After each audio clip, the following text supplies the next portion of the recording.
Today we are going to be reading One Kitten for Kim by Adelaide Hall. Kim had a cat named Geraldine and 7 kittens. 1 kitten was striped like a tiny tiger, 1 was round and soft like a white snowball, 2 were black as midnight sky, and 3 had black and white polka dots all over. Kim thought that having 7 kittens was fun. Kim's mother and father did not agree. "There are too many cats in this house," said Kim's father one day. "You may keep Geraldine and 1 kitten. You will have to give the others away." "Yes," agreed Kim's mother. 2 pets are enough in one house. Kim chose the rowdiest and rolliest polka dot kitten for his own. He put the others in his mother's laundry basket and set the basket in the yellow wagon as he went down the street with 6 kittens in his basket. Mrs. McGinney, who lived next door, was sweeping her sidewalk. "What's in your basket, Kim?"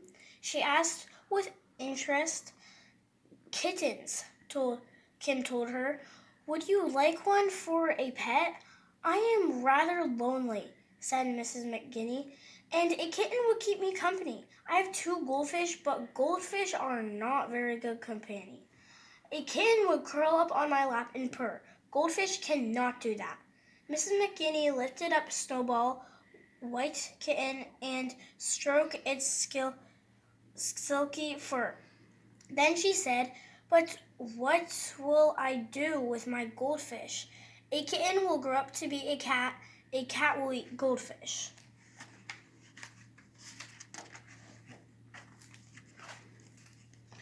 "You could give the goldfish to me," said Kim brightly. Mrs. McGinney hurried to the house, and she came out carrying a round glass bowl. Inside the bowl, 2 golden orange fish were swimming around and around. They had shiny fins.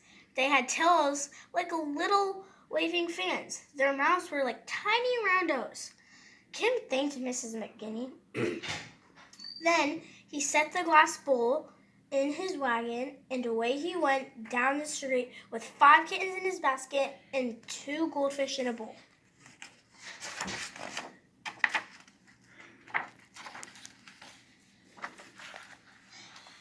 Kim pulled his wagon slowly because in the water the goldfish bowl went slish, slosh, splash. He pulled his wagon quietly because he was coming up to Miss Murphy's house. Miss Murphy did not like noise. She did not like rattly wagons or squeaky wheels or noisy children. Miss Murphy sat on her front porch quietly rocking. "Hello, Miss Murphy," said Kim politely. "I have some kittens to give away. Nice, quiet ones," he added with interest. "Did you say quiet kittens?" asked Mrs. Murphy with interest. "Let me see them." She peered into the basket. The kittens were curled into soft balls. They were making quiet purring sounds. "Wait here a minute," Kim said. Miss Murphy, hurrying up the steps to the door, she came out carrying a golden cage. Inside it sat a large green parrot, away awking and squawking noisily. "This is Skipper," she explained. "My brother, who is a sea captain, brought him from far across the sea. Skipper is a very noisy bird.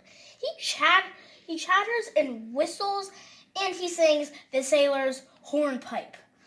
I simply can't stand noisy pets. Would you trade one of your nice quiet kittens for a noisy parrot?" Kim was delighted. Miss Murphy chose a round polka dot kitten that was curled up quietly asleep. Kim took the awking, squawking parrot and set the cage carefully in the wagon. He thanked Miss Murphy. Then away he went down the street with 4 kittens in his basket, 2 goldfish in a bowl, and 1 green parrot in a golden cage. Kim turned the corner and stopped in front of Mr. Wiggins' store. Mr. Wiggins was making bright pyramids of oranges and red apples. On his fruit stand, he looked a little bit cross. "What's the matter?" Mr. Wiggins asked Kim. "It's those pesky mice," exclaimed Mr. Wiggins. "They keep nibbling my fruits and cheese." "What you need is a cat," said Kim. "I could give you a kitten. It will grow up to be a cat, and cat will chase away the mice." Mr. Wiggins smiled.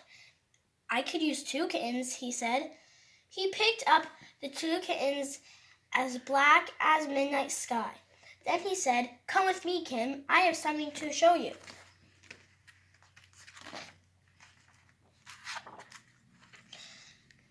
In the back of the store, there was a box of 4 wiggly brown puppies inside. "Would you like to have one, Kim?" asked Mr. Wiggins. "Sure, thanks," said Kim with a wide grin. He chose a puppy with the scaliest fur and floppiest ears and droopiest tail. He put the puppy in a small box and set the box in his wagon, and away he went down the street with 2 kittens in his basket, 2 goldfish in his bowl, and 1 noisy parrot in a cage, and 1 wiggly brown puppy in a box. Kim turned right at the next corner and stopped to watch Mr. Green, who was working on his chicken yard. Rap, rap, rap went Mr. Green's hammer. "Those are nice chickens you have," said Kim in a friendly voice. Mr. Green stopped hammering and looked around. "The hens are nice," he said. "They give me fresh white eggs every day, but I'm going to get rid of that pesky rooster. Every morning, very early, he crows and wakes me up. I think we'll put him in a soup pot." "Oh, no, don't do that," cried Kim. "Give him to me. Then I'll give you a kitten." Mr. Green looked into the basket and smiled. "That's a fine idea," he said. "My little girl has a birthday tomorrow. I'll bet she loved a polka dot kitten for her birthday present." Mr. Green chased a shiny black rooster around the chicken yard until he caught him. He put the rooster into a small crate and set the crate in Kim's wagon. "Thanks, Mr. Green," called Kim as away he went down the street with 1 kitten in his basket, 2 goldfish in a bowl, 1 green parrot in a cage, 1 brown puppy in a box, and a shiny black rooster in a crate. As Kim turned the next corner, he thought, "I have just 1 kitten left to give away." Then he saw Millicent May and her mother in the yard. Millicent was crying and looking very unhappy. Mrs. May looked a little unhappy too. "What's wrong with Millicent?" Kim asked. Mrs. May sighed. "Millicent is crying because she wants a tiger for a pet. Yesterday we went to the circus. Millicent loves tigers," she said. "She won't stop crying until we buy her one." Kim had a bright idea. "I have a kitten that looks like a tiger. Maybe Millicent would like it." He lifted the last kitten out of the basket. It was yellowish with black stripes. It had a little tiger face and wide green eyes. Kim put the kitten in Millicent's lap. She stopped crying and smiled a big smile. "Tiger," said Millicent happily as she stroked its fur. Mrs. May was delighted. "Why, thank you, Kim. Would you like to have a little chameleon we got at the circus?" Millicent does not want it. Kim peered into a glass jar. There was a tiny green animal covered with scales. It had a little pointed face and a long green tail. "I've never seen a chameleon before," cried Kim excitedly. "Yes, thank you. I sure would like to have it." Carefully, he set the glass jar in his wagon, and away he went toward home with an empty basket, 2 goldfish in a bowl, 1 green parrot in a cage, 1 wiggly brown puppy in a box, and one shiny black rooster in a crate, and one tiny chameleon in a jar. As he pulled his wagon into the yard, Kim shouted excitedly, "Hey, Mom and Dad, I found a home for every single kitten. Aren't you glad?" And that's the end of the story. What's your name and what school? And I go to Ebenezer Christian School, and my name is Presley Choker.